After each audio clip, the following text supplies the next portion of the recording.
Hello students. आज का जो हमारा टॉपिक है वो है रिलेशंस। तो रिलेशंस को स्टार्ट करने से पहले हम लोग क्या करेंगे कि रिलेशंस को समझने के लिए कुछ बेसिक कंसेप्ट्स हैं लाइक ऑर्डर्ड पेयर, फिर कार्टेशियन प्रोडक्ट। तो पहले इसको डील कर लेते हैं। फाइनली हम लोग क्या करेंगे, इसके बाद फिर रिलेशन स्टार्ट करेंगे। तो सबसे पहले स्टार्ट करते हैं ऑर्डर्ड पेयर से।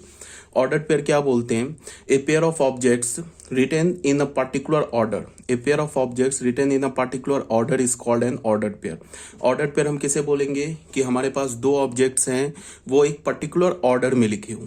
ठीक है, ऑर्डर का मतलब क्या? पहले एक ऑब्जेक्ट लिखा हो, दूसरे सेकंड में दूसरा ऑब्जेक्ट लिखा हो, तो उसे हम क्या बोलेंगे? Ordered pair. जैसे यहाँ पे देखो, ब्रैकेट में मैंने क्या लिखा? ए कॉमा बी। ये एक ऑर्डर्ड पेयर है। ठीक है, ये ऑर्डर्ड पेयर क्यों है? बिकॉज इसमें दो एलिमेंट्स है, ए एंड बी, और ये एक ऑर्डर में लिखे हुए हैं। पहले में क्या हमारा फर्स्ट एलिमेंट ए, और सेकंड में क्या हमारा सेकंड एलिमेंट बी। ए को हम क्या बोलेंगे? फर्स्ट कंपोनेंट बोलेंगे, या फर्स्ट एलिमेंट बोलेंगे, या फर्स्ट मेंबर बोलेंगे, या फर्स्ट कोऑर्डिनेट बोलेंगे। ठीक है, बी को same, second component, second element, second member, या सेकंड कोऑर्डिनेट। इसमें जो ये मैंने लिखा ना ए कॉमा बी, सबसे पहले बात ये समझना है कि ये एक ओपन इंटरवल नहीं लिखा है। जैसे हम लोग ओपन इंटरवल को भी लिखते हैं ना, ए कॉमा बी। अगर ए और बी रियल नंबर है तो A comma B open interval में क्या रिप्रेजेंट करता है? Set of all real numbers lying between A and B. But ये इंटरवल नहीं है। ठीक है, ये हमारा सेट नहीं, ये ऑर्डर्ड पेयर है। तो फिर कोई बच्चा बोलेगा कि हम समझेंगे कैसे कि कब इंटरवल लिखा है या कब सेट लिखा है? तो वो गिवन कॉन्टेक्स्ट से क्लियर होगा। क्वेश्चन में क्या पूछ रहा है, कॉन्टेक्स्ट में क्या है वो, या क्वेश्चन में क्या, उससे क्लियर होगा कि कब ऑर्डर्ड पेयर की बात चल रही है या कब सेट की बात चल रही है। जैसे हमने 1,2 लिखा, तो यहाँ पे ये 1,2 ये एक ऑर्डर्ड पेयर को रिप्रेजेंट करता है। ठीक है, ये अगर 1,2 देखो तो ये XY प्लेन पर एक पॉइंट को रिप्रेजेंट करता है। अगर तुम सेट के पॉइंट ऑफ व्यू से देखोगे तो 1,2 इज एन इंटरवल, या इसको तुम ऐसे बोल सकते हो, इज एन ओपन इंटरवल। ठीक है, all real numbers lying between 1 and 2, excluding 1 and excluding 2। ठीक है, 2,1 बोलोगे तो ये भी एक हमारा इंटरवल है। ठीक है, ऑल एलिमेंट्स लाइक अगर 2,1 सेट के पॉइंट ऑफ व्यू से देखोगे तो ये हमारा एक इंटरवल है। बट ऑर्डर पेयर के पॉइंट ऑफ व्यू से देखोगे तो ये हमारा एक ऑर्डर्ड पेयर है, जिसका पहला एलिमेंट 2 है, दूसरा एलिमेंट 1 है। यहाँ पे हमारे पास तीसरा क्या है? Alpha beta. ये ऑर्डर्ड पेयर है। नोट यहाँ पे मैंने क्या लिखा है? The ordered pair A comma B is different from the set A B. ये तो ऑब्वियस सी बात है, ये तो डिस्क्रीट सेट लिखा हुआ है जिसमें दो एलिमेंट ए एंड बी। ये हमारा सेट ए बी है, ये ऑर्डर्ड पेयर ए बी है। हम ऐसे भी इंटरवल को लिखते हैं, मतलब ऐसे भी हम जो कंटिन्यूअस सेट होता है ना, उसको भी हम ऐसे लिखते हैं ओपन इंटरवल में। बट ये इंटरवल नहीं है, ये हमारा सेट नहीं है। ठीक है, ये हमारा एक ऑर्डर्ड पेयर है जो गिवन कॉन्टेक्स्ट से क्लियर होगा। ठीक है, अब आ जाओ बच्चों, इक्वालिटी ऑफ ऑर्डर्ड पेयर। दो ऑर्डर्ड पेयर इक्वल कब होंगे? जैसे हमने बोला कि A1, B1, ये ordered pair A1, B1 equal है ordered pair A2, B2 if and only if A1 is equal to A2 and B1 is equal to B2।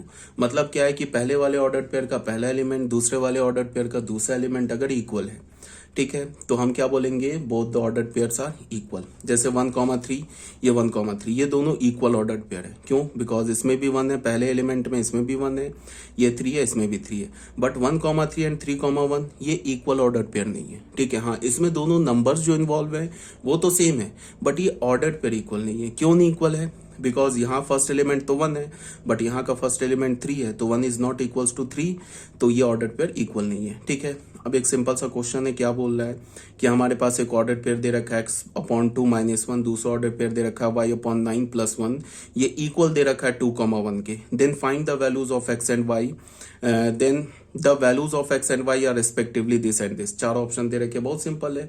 ये दोनों ऑर्डर्ड पेयर इक्वल है, तो तुम क्या करो कि पहले ऑर्डर्ड पेयर का पहला एलिमेंट और दूसरे ऑर्डर्ड पेयर के दूसरे एलिमेंट को बराबर कर दो, वहां से x की वैल्यू मिल जाएगी। फिर दूसरे ऑर्डर्ड पेयर के दूसरे एलिमेंट को और पहले ऑर्डर्ड पेयर के दूसरे एलिमेंट को दूसरे ऑर्डर्ड पेयर के दूसरे एलिमेंट को इक्वल कर दो, तो y की वैल्यू मिल जाएगी। तो यहाँ पे पहला ऑर्डर्ड पेयर का पहला एलिमेंट क्या? x/2 - 1 किसके इक्वल होगा? 2 के। तो x/2 की वैल्यू क्या हो जाएगी? 3, तो x की वैल्यू क्या हो जाएगी? 6। और y/9 + 1 किसके इक्वल होगा? 1 के। तो y/9 की वैल्यू 0, तो वो y की वैल्यू y/9 की वैल्यू 0, तो y की वैल्यू क्या हो गई? 0। ठीक है, तो हमें क्या मिल गया? B option. ये तो ऑलरेडी कैलकुलेट हो गया। उसके बाद यही मैंने कैलकुलेट कर रखा है। ठीक है, तो ये तो हमारा था ऑर्डर्ड पेयर। हमने देखा कि ऑर्डर्ड पेयर हम किसे बोलते हैं, फिर हमने देखा कि दो ऑर्डर्ड पेयर इक्वल कब होते हैं। ऑर्डर्ड पेयर जो एक्चुअली है ना, ये किसे रिप्रेजेंट करता है ordered pair? Set of all the points in X Y plane. X Y plane पे जितने पॉइंट्स होते हैं ना, वो हर एक पॉइंट एक पर्टिकुलर यूनिक ऑर्डर्ड पेयर को रिप्रेजेंट करता है, unique ordered pair of real numbers को रिप्रेजेंट करता है। ठीक है, तो अब आ जाओ कार्टेशियन प्रोडक्ट ऑफ सेट्स। अब ये कार्टेशियन प्रोडक्ट क्या है? तो इसको हमने ऐसे डिफाइन किया, इसको हम ए इंटू बी नहीं बोलते हैं, इसे हम क्या बोलते हैं? A cross B. A cross B को हमने किस फॉर्म में लिखा है? Roster form, sorry set builder form में लिखा है। ठीक है, ए क्रॉस बी क्या है हमारे पास? सबसे पहली बात, ए क्रॉस बी जो है वो एक सेट है। क्या है? ये एक सेट है, ऑर्डर्ड पेयर सेट नहीं है। ए क्रॉस बी एक सेट है। कैसा सेट है? हमने क्या बोला? द सेट ऑफ ऑल, इस ब्रैकेट को क्या रीड करते हैं? The set of all ordered pair A B.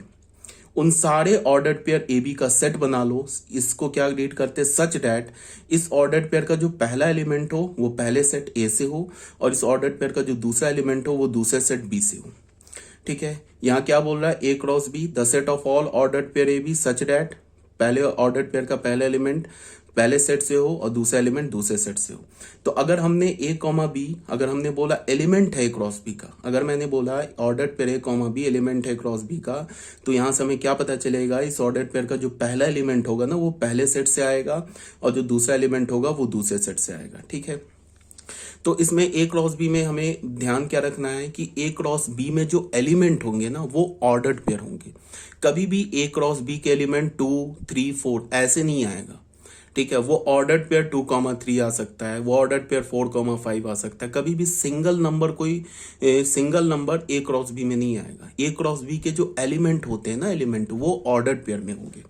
ठीक है, सिमिलरली सेम लाइन पे हम क्या बोलेंगे? B cross A. तो बी क्रॉस ए बस डेफिनेशन क्या होगा? पलट जाएगा। तो क्या होगा? The set of all ordered pair B A such that B belongs to B small B belongs to capital B and small A belongs to capital A. Thus B comma A belongs to B cross A if and only if small B belongs to capital B and small A belongs to capital A. बहुत simple सी बात है। ठीक है, वही same हमने क्या कर दिया? रिवर्स कर दिया। अब यहाँ पे क्वेश्चन है, ए दे रखा है, बी दे रखा है, तो ए क्रॉस बी हमें कैसे निकालना है? ए क्रॉस बी कैसे निकालेंगे? ए के पहले एलिमेंट है ना 1 को एक बार 3 के साथ एसोसिएट करके ऑर्डर पेयर बना लेंगे, तो 1,3। फिर 1 को 5 के साथ एसोसिएट करके ऑर्डर पेयर बना लेंगे, तो 1,5। फिर 2 को 3 के साथ, फिर 2 को 5 के साथ, फिर 3, 3 एंड 3, 5। अब बी क्रॉस ए बोलेगा तो बस पलट जाएगा। या तो तुम ए क्रॉस बी अगर तुमने निकाल रखा है तो उसके एलिमेंट को इंटरचेंज कर दो तो बी क्रॉस ए आ जाएगा, या तो फिर डेफिनेशन से देख लो क्या होगा? बी लिखा, क्रॉस ए लिखा, फिर 3 को 1 से एसोसिएट करके एक ऑर्डर पेयर बना लो, फिर 3 को 2 से एसोसिएट करके एक ऑर्डर पेयर बना लो, फिर 3 को 3 से एसोसिएट करके एक ऑर्डर पेयर बना लो, 5, 1, 5, 2, 5, 3। ठीक है, ये तो क्लियर होगा, बहुत सिंपल सी बात है। इसे हम क्या बोलते हैं? Cartesian product of sets. ये हमारा page number 1। Page number 2 clear है? क्लियरली ए क्रॉस बी जो होता है ना वो बी क्रॉस ए के इक्वल नहीं होता इन जनरल। मतलब क्या है कि Cartesian product of two sets are not commutative in general. दो सेट का जो कार्टेशियन प्रोडक्ट होता है वो इन जनरल कॉम्यूटेटिव नहीं होता है। ठीक है, thus Cartesian product of set is not commutative. ठीक है, आगे बात समझ में। कार्टेशियन प्रोडक्ट दो सेट का कॉम्यूटेटिव कब होगा? That is A cross B B cross A के इक्वल कब होगा? when a and b are equal set। जब a और b क्या होगा? हमारा इक्वल सेट होगा। ठीक है, यहाँ पे नोट नंबर 1 में हमने क्या बोला कि if a is equal to 5 और b is equal to 5, that is if at least one of a and b is an empty set then a cross b is 5। मतलब क्या है कि अगर a या b में से कोई एक 5 हो जाए या दोनों 5 हो जाए तो a क्रॉस b 5 होगा। ठीक है, ये बात आ गई समझ में। सेकंड पॉइंट में क्या बोल रहा है? अगर ए क्रॉस बी 5 नहीं है, इसका मतलब ए सेट भी 5 नहीं है एंड बी सेट भी 5 नहीं है, मतलब कि दोनों सेट 5 नहीं हो सकता। ठीक है, अगर मैंने बोला ए क्रॉस बी 5 है, ठीक है, तो यहां से हमें क्या कंक्लूजन मिलेगा? इधर ए इज इक्वल टू 5 और बी इज इक्वल टू 5, या तो ए 5 हो या तो बी 5 हो। मतलब क्या है कि दो सेट में से कोई भी एक सेट अगर नल सेट हो गया तो उसका क्रॉस प्रोडक्ट क्या हो जाएगा? Null set. अगर दोनों सेट नल सेट हो गया तो भी उसका क्रॉस प्रोडक्ट नल सेट हो जाएगा। अगर मैंने बोला ए क्रॉस बी 5 नहीं है, इसका मतलब हो गया कि ए भी 5 नहीं है एंड बी भी 5 नहीं है। ठीक है, अब अगर मैंने बोला कि ए क्रॉस बी और बी क्रॉस ए इक्वल है, ये तभी पॉसिबल है जब दोनों सेट इक्वल हो। ठीक है, if at least one of A and B is an infinite set and other is a non empty set then A cross B is an infinite set. इसका क्या मतलब है कि ए और बी में से कोई भी एक सेट इन्फानाइट हो गया, ठीक है, ए और बी में से कोई भी एक सेट इन्फानाइट हो गया या दोनों इन्फानाइट हो जाए या कम से कम एक इन्फानाइट हो जाए तो ए क्रॉस बी क्या हो जाएगा, इन्फानाइट हो जाए। बिल्कुल सिंपल लॉजिक से है। हम लोग कार्टेशियन प्रोडक्ट में कैसे लिखते हैं, मान लो कि हमने जैसे अभी हमने कार्टेशियन प्रोडक्ट लिया था ना ए और बी का, तो हमने क्या किया था, पहले एलिमेंट को ए क्रॉस बी में क्या किया था, ए का पहले एलिमेंट को 3 के साथ एसोसिएट किया, फिर 5 के साथ किया। तो अगर मान लो इसको मैं इन्फानाइट सेट कर दूं तो यहाँ पे 3 के बाद 4 5 6 7 करके इन्फानाइट कर दूं तो इसका पहला एलिमेंट क्या होगा, इसके 3 से होगा, फिर 5 से होगा, फिर दूसरा क्या होगा 3 से, फिर दूसरा 5 से, ऐसे करके क्या हो जाएंगे, ए क्रॉस बी में इन्फानाइट एलिमेंट्स आ जाएंगे। तो कहने का क्या मतलब है, ए और बी में से कम एक अगर इन्फानाइट हो गया तो उसका कार्टेशियन जो प्रोडक्ट होगा वो एक इन्फानाइट सेट होगा। ठीक है, बिल्कुल ऑब्वियस सी बात है। अब अगर मैंने क्या बोला, A cross A is also denoted as A square. ठीक है, ए क्रॉस ए को हम किससे डिनोट करते हैं, ए स्क्वायर से। अब Cartesian product of 3 sets, 3 set का कार्टेशियन प्रोडक्ट कैसे लेंगे अभी हम आगे देखेंगे अभी इसको। ए क्रॉस ए को हम क्या बोलते हैं, ए क्यूब। ठीक है बच्चों, जो बच्चे 12th क्लास में ये पढ़ रहे हैं या देख रहे हैं वीडियो, उनको मैं बता दूं ये 11th क्लास का, ये आप ऑलरेडी आपको 11th क्लास में पढ़ाया जा चुका है। ये 11th क्लास के लिए बिल्कुल नया टॉपिक है, बिल्कुल फ्रेश टॉपिक है, बट 12th क्लास में ये बता रहा हूँ कि ये ऑलरेडी आप लोग जानते हो, ये ऑलरेडी 11th में पढ़ाया जा चुका है। 12th का टॉपिक कब स्टार्ट होगा रिलेशन का, वो मैं वीडियो में ही बता दूंगा, अभी आगे स्टार्ट होगा। ठीक है, अब आ जाते हैं बच्चों Cartesian product of more than 2 set. एक से ज्यादा सेट है उसका कार्टेशियन प्रोडक्ट हम कैसे निकालेंगे। कार्टेशियन प्रोडक्ट, अच्छा एक बात और, ये जो मैं डेफिनेशन लिख रहा हूँ ना इतना लंबा लंबा, इसको तो यहाँ पे सिंपल सी बात है, रटने जैसी तो कोई चीज है नहीं कि हम इसको रटना शुरू कर दें, ये सिर्फ समझना है, प्रॉपर्टी याद रखना है, समझना है। कोई डेफिनेशन मैथमेटिक्स में रटना नहीं होता है, सिर्फ प्रॉपर्टी भी रटना नहीं होता है। प्रॉपर्टी अगर समझ जाओगे ना, हाँ, कुछ प्रॉपर्टीज कुछ रिजल्ट हमें याद रखने होते हैं या बिल्कुल रट जाना होता है। जैसे मैंने डिटर्मिनेंट में बताया था, सर्कुलेंट डिटर्मिनेंट बताया था, सिमेट्रिक डिटर्मिनेंट बताया था, इसका वैल्यू रट जाना है। ठीक है, बट यहाँ पे हमें क्या करना है, ये सब मैं इंग्लिश में लिख रहा हूँ, काफी बड़ा बड़ा डेफिनेशन लिख रहा हूँ, बट किसके लिए लिख रहा हूँ, for the sake of understanding, सिर्फ अंडरस्टैंडिंग के पॉइंट ऑफ व्यू से लिख रहा हूँ, रटना नहीं है तुम्हें, बस तुम समझो क्या है। ठीक है, Cartesian product of N sets a1 a2 a3। अब यहाँ पे हमने क्या किया था, अभी 2 सेट का कार्टेशियन प्रोडक्ट लिया था, अब मैं बोल रहा हूँ एन सेट का कार्टेशियन प्रोडक्ट ले रहे हैं। हमारे पास सेट क्या है, a1 a2 a3 से n is denoted by a1 cross a2 cross a3 dot dot an। इसको हम ऐसे डिनोट करेंगे, एंड इज डिफाइंड एज, कैसे डिफाइंड होगा, a1 cross a2 dot dot an, ये डिफाइंड कैसे होगा, इसको हम ऐसे बोलेंगे the set of all x1 x2 dot dot xn। ठीक है, ये जो है ना इसे हम एन ट्यूपल बोलते हैं, ऑर्डर्ड पेयर बोलते हैं ना।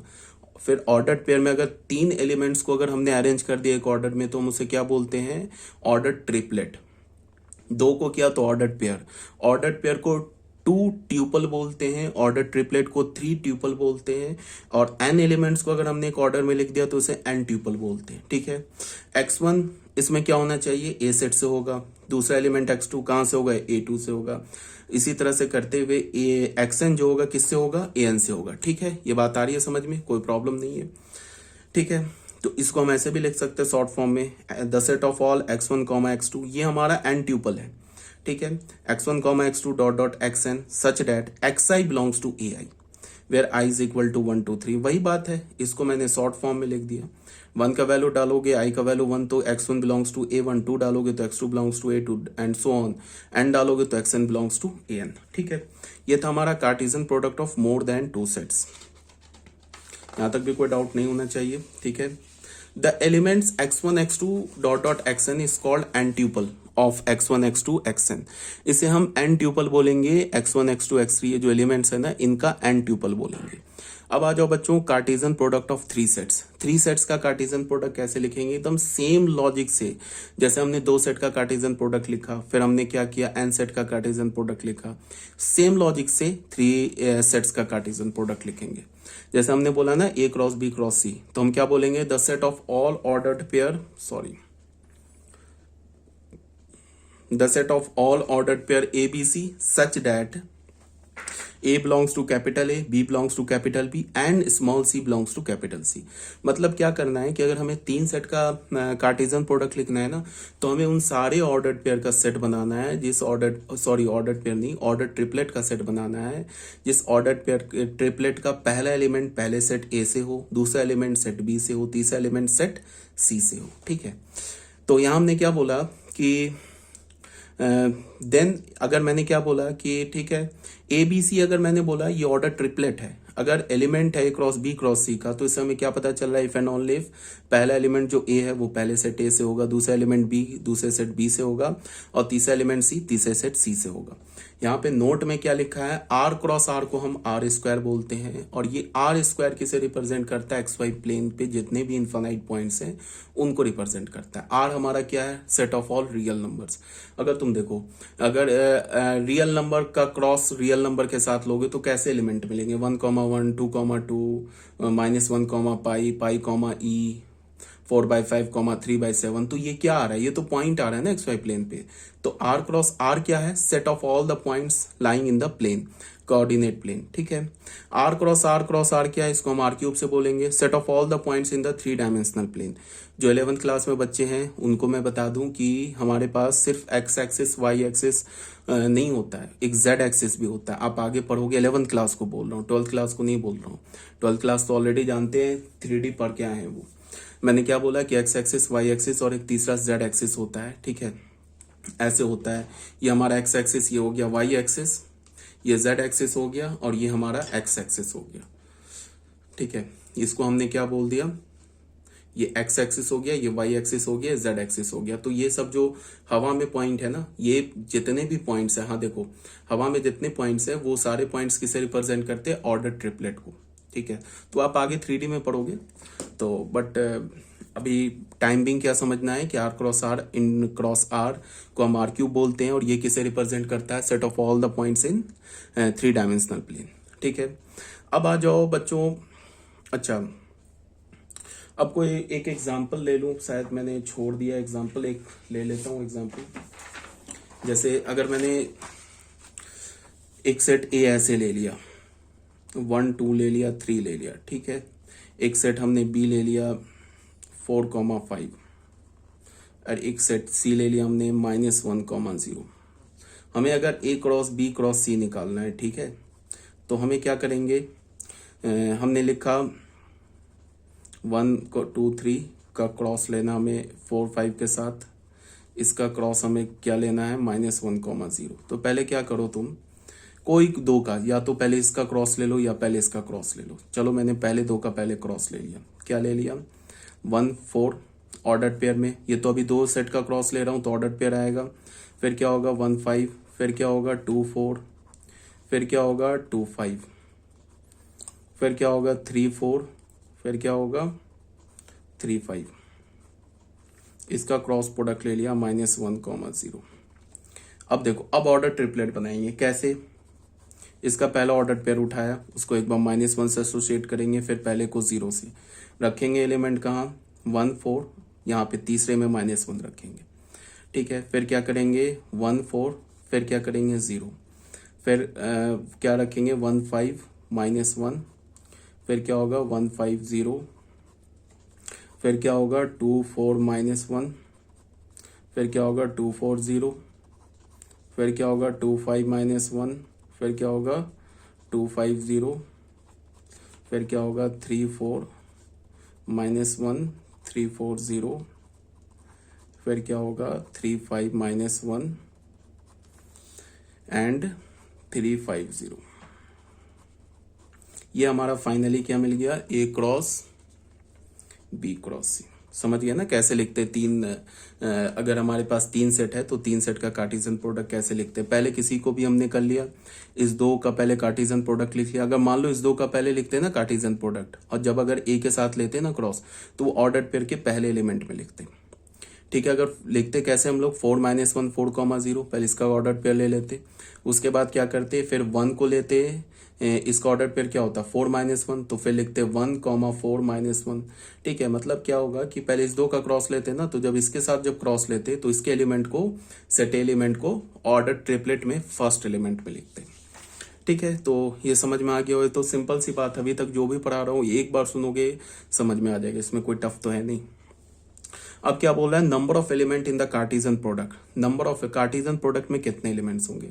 हमने एक सेट ए ले लिया, एक सेट बी ले लिया, two infinite sets, are two infinite नहीं फाइनाइट सेट्स, सॉरी मैं क्या लिख रहा हूँ, are two finite sets. Then अगर मैंने ए और बी ले लिया, ये दो फाइनाइट सेट्स हैं, तो number of element in A cross B को हम क्या लिखेंगे, number of element in A into number of element in B. इसको हमने m कॉमा n माना, वेयर m क्या हमारा, m is the number of element in set A और n क्या है, number of element in set B. ठीक है, अब इसका प्रूफ भी देख लो, एक लाइन का प्रूफ है। हमने सेट क्या ले लिया, मान लो सेट ए में हमने कितने एलिमेंट्स माने, m एलिमेंट्स माने, तो सेट ए को हम कैसे लिखेंगे, x1 x2 dot dot xm। B set में हमने कितने एलिमेंट्स माने, n एलिमेंट्स माने, तो इसको हम क्या लिखेंगे, y1 y2 dot dot yn। तो a क्रॉस बी क्या होगा, a क्रॉस बी ऐसे ही तो लिखोगे, x1 को क्या करोगे, पहले y1 से, फिर x1 को y2 से, फिर x1 को करते हुए yn से, तो क्या आ जाएगा, x1 y1 x2 y2 dot dot x1 y1, फिर क्या हो जाएगा x2 y1, फिर x2 y2, ऐसे करके x2 yn। इसी फॉर्म को अगर हम आगे बढ़ाएंगे तो हमें क्या मिलेगा, x3 y1 x3 y2 dot dot x3 yn, फिर x and so on, last में कहाँ पहुंचेंगे, xm सेट पे पहुंचेंगे, लास्ट में हम पहुंचेंगे xm सेट पे। ठीक है, यहाँ है ना हमारे पास xm y1 xm y2 dot dot xm yn। ठीक है, अब बच्चों यहाँ पे ध्यान से देखो कि इस a क्रॉस b को देखो, ये विजिबल है ना, हाँ, यहाँ से देखो, अगर तुम ऐसे करके रो वाइज देखो तो रो वाइज कितने रोज हैं, m रोज है, बिकॉज देखो x1 फिर x2 फिर x3 करते करते कहाँ तक पहुंचे हम, m तक पहुंचे। तो रो वाइज देखो तो कितने रोज हैं, m रोज है। कॉलम वाइज देखो तो कितने कॉलम्स है, पहला कॉलम दूसरा कॉलम तीसरा कॉलम, पहला दूसरा तीसरा कॉलम, कितने कॉलम्स हैं, n कॉलम्स है। तो कितने रोज है, m रोज, कितने कॉलम्स है, n कॉलम्स, तो नंबर ऑफ एलिमेंट्स कितने हो जाएंगे, m इंटू n। ठीक है, तो ये तो बिल्कुल सिंपल सी बात है। तो m into n, clearly each row has n ordered pair, हर एक रो में कितने ऑर्डर्ड पेयर है, n ordered pair, and there are m such rows. हर एक रो देखो, पहला रो है ना, इसमें कितने ऑर्डर्ड पेयर है, n ऑर्डर्ड पेयर है। ठीक है, and there are m such rows, और ऐसे कितने रोज है, m रोज है। ये थर्ड रो करते करते m रोज है, तो नंबर ऑफ एलिमेंट क्या हो गया, m इंटू n। ठीक है, अब अगर मैं बोलूं कि number of element in A cross B cross C, number of element in A cross B cross C क्या होगा, तो सिंपल सा हो जाएगा, number of element in A into number of element in B into number of element in C. ठीक है, अब यहाँ पे एक नोट में देख लो, the elements of A cross B are also called two tuple. ठीक है, तो ऑलरेडी बता दिया, ए क्रॉस बी में क्या होंगे, ऑर्डर्ड पेयर होंगे, ऑर्डर्ड पेयर को हम क्या बोलते हैं, two tuple. Element of A cross B cross C are called order triplet और थ्री ट्यूपल। ठीक है, अच्छा, Cartesian product of three sets मैंने एक बार यहां भी ले लिया है, कोई बात नहीं, ये तो ऑलरेडी बताया जा चुका है, Cartesian product of three sets. ठीक है, अब आ जाओ representation of Cartesian product of two sets by arrow diagram. ठीक है, अब कार्टेशियन प्रोडक्ट दो सेट का होगा, उसको हम एरो डायग्राम से भी रिप्रेजेंट कर सकते हैं, कैसे वो बताया जा रहा है। सेट ये दे रखा है 1 2 3 और सेट दे रखा है बी, तो हम लोगों ने क्या किया कि दो ऐसे करके हमने सेट बना लिया। ठीक है, ऐसे ए और बी सेट बना लिया। ए सेट को क्या किया, ए सेट में क्या 1 2 3, बी सेट में क्या ए बी, तो 1 किससे एसोसिएट होगा, ए से बी, 1 बी से बी, फिर 2 बी ए से, 2 बी बी से, फिर 3 बी ए से, फिर 3 बी बी से। तो ये था एरो डायग्राम। ठीक है, एक बार सुन लो याद हो जाएगा, इसका ऐसा सच कोई यूज नहीं है, बट फिर भी बुक में लिखा होता है तो मैंने भी बता दिया, कोई प्रॉब्लम नहीं है। ये क्रॉस नहीं है, ये एक्स एक्सिस है। यहाँ पे क्या बोल रहा है, graphical representation of Cartesian product of two sets. Graphical representation बोलो या लैटिस मेथड बोलो, एक ही बात है। ठीक है, या आप इसको लैटिस मेथड भी बोल सकते हो, TICE मेथड। इसमें हमने क्या करते हैं कि हमारे पास ए सेट है, इसका कोई यूज नहीं है, ये कभी ना जेईई मेंस में आएगा, ना एडवांस में आएगा, ना बोर्ड में आएगा, कभी नहीं आएगा, बट फिर भी लिखा है, एक सेकंड के लिए सुन लो। ए सेट हमारे पास दे रखा है 1 2 3, बी सेट हमारे पास दे रखा है 2 4। तो हमने क्या किया, ए सेट को हमने एक्स एक्सिस पे प्लॉट कर दिया, बी सेट को हमने वाई एक्सिस पे प्लॉट कर दिया। उसके बाद 1 से एक straight line vertical line draw किया, 1 2 3 से हमने क्या किया, हॉरिजॉन्टल लाइन ड्रॉ किया। ठीक है, अब हमारे पास क्या है कि 1 2 कार्टेशियन प्रोडक्ट में आएगा ना 1 2, तो यहां से 1 ले गए और यहां से 2 लिया, डॉट बना दिया। फिर क्या होगा 1 4 भी आएगा, तो यहां से 1 ले गए एंड 4, हमने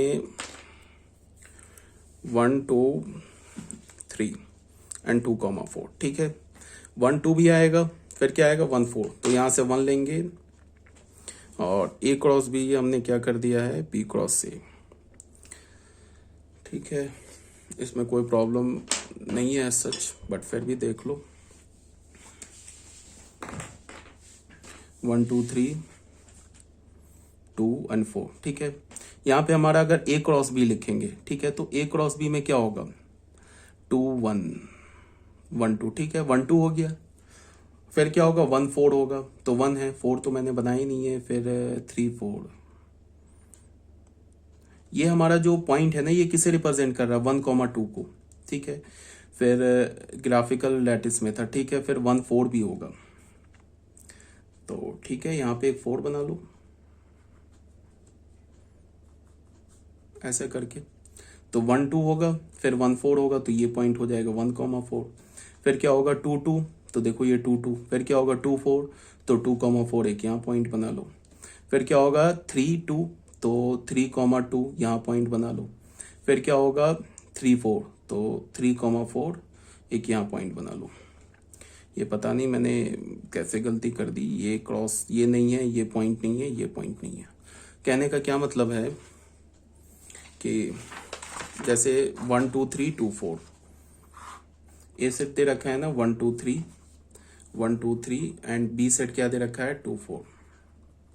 अगर हमें ए क्रॉस बी लिखना है ना, ए क्रॉस बी का अगर हमें लैटिस मेथड देखना है, तो हम क्या करेंगे, ऐसे करके पहले कार्टेशियन प्लेन बना लिया।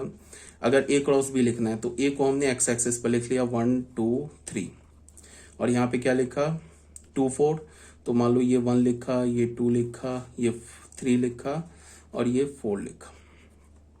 चाहो तो ऐसे ऐसे करके एक स्ट्रेट लाइन ऐसे बना लो, फिर यहाँ पे ऐसे स्ट्रेट लाइन। इस सब का बता रखा है कि ऐसा कोई यूज तो है नहीं, बट 4 भी बना लो, कोई बात नहीं, ऐसे ऐसे करके बना लो स्ट्रेट लाइन। अब अगर कार्टेशियन प्रोडक्ट लोगे तो क्या आएगा 1 2, तो 1 2, यहाँ से 1 एक्स एक्सिस से 1 और वाई एक्सिस से 2 ऐसे डॉट कर दिया। फिर क्या आएगा 1 4, तो यहाँ से 1 यहाँ से 4 ये डॉट कर दिया। फिर क्या आएगा 2 2 2, तो यहाँ से 2 यहाँ से 2 ये डॉट कर दिया। फिर क्या आएगा 2 4, तो 2 4 ये डॉट कर दिया। फिर क्या आएगा 3 2 3, यहाँ से 2 यहाँ से ये डॉट कर दिया। फिर क्या आएगा 3 4 3, यहाँ से 4 यहाँ से, तो ये ए क्रॉस बी हो गया। अब बी क्रॉस ए करोगे तो क्या, बी को ले लो एक्स एक्सिस पे और ए को ले लो वाई एक्सिस पे, सेम लॉजिक है। ठीक है, अब ये क्वेश्चन नंबर 1 है।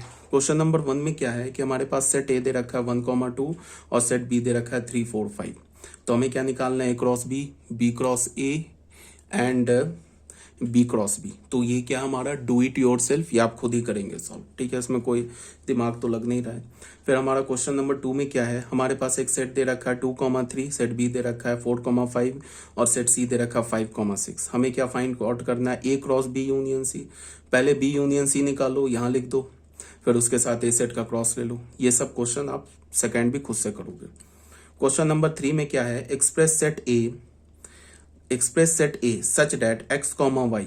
एक सेट हमें बनाना है ए, उसमें क्या है X comma Y such that Y plus 2x is equal to 5 where X and Y belongs to whole number as the set of order pair. मतलब इस सेट ए जो कि हमारा किस फॉर्म में लिखा हुआ है, ये बच्चे जो सेट है ना, ये हमारा किस फॉर्म में लिखा है, सेट बिल्डर फॉर्म में।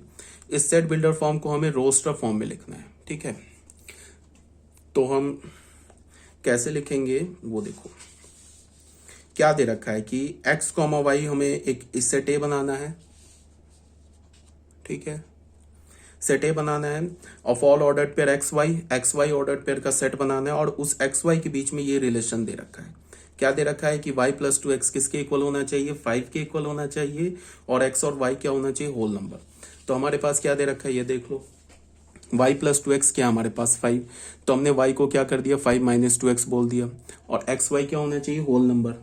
तो हमने स्टार्ट किया x का वैल्यू 0 डाला, तो 0 डाला तो y भी हमें होल नंबर मिल गया, तो 0,5 एलिमेंट हो गया का। पहले 0 क्यों लिया, बिकॉज जो हमने सेट लिखा है ना उसमें पहले x है, तो पहले x का वैल्यू लेंगे बाद में y का वैल्यू लेंगे, तो 0,5 बिलोंग्स टू a हो गया। फिर x का वैल्यू 1 डाला यहाँ पे ना, तो 5 का वैल्यू क्या हो जाएगा, फिर होल नंबर आ गया, तो 1,3 भी a का एलिमेंट हो गया। x का वैल्यू 2 डाला तो y का वैल्यू क्या मिलेगा 1, अगेन होल नंबर, तो 2,1 भी क्या हो गया a का एलिमेंट हो गया। अगर हमने x का वैल्यू 3 डाला तो y का वैल्यू -1 जो कि होल नंबर नहीं है, तो क्या होगा फिर 3, -1 not belongs to set A. अब अगर तुम x का वैल्यू 4 डालोगे तो अगेन y होल नंबर नहीं आएगा, ठीक है। तो हमारे पास सेट ए में कितने एलिमेंट्स हो गए, 3 एलिमेंट्स। कौन कौन से एलिमेंट्स हो गए, 0,5, 1,3 एंड 2,1। अब एक बात को ध्यान में रखना कि अगर मैं बोलूं कि सेट ए का एलिमेंट 0 है क्या, तो अभी भी बहुत सारे बच्चे बोलेंगे हाँ ट्रू है, ठीक है। सेट ए का एलिमेंट 0 नहीं है, सेट ए का एलिमेंट 5 नहीं है, सेट 5 नहीं है, सेट ए का एलिमेंट 3 नहीं है, सेट ए का एलिमेंट 2 नहीं है, सेट ए का एलिमेंट 1 नहीं है। सेट ए का एलिमेंट ऑर्डर्ड पेयर है, ये समझना होगा। अगर मैं बोलूं कि सेट ए का एलिमेंट 0,5 ऑर्डर्ड पेयर है क्या, तुम बोलोगे ये ट्रू है। 0 अगर मैं बोलूं तो ये ट्रू नहीं है, ठीक है। तो ये समझ में आ गया होगा। सेट ए में 3 एलिमेंट्स हो गए, ऑर्डर्ड पेयर 0,5, दूसरा ऑर्डर्ड पेयर 1,3, तीसरा ऑर्डर्ड पेयर 2,1, ठीक है।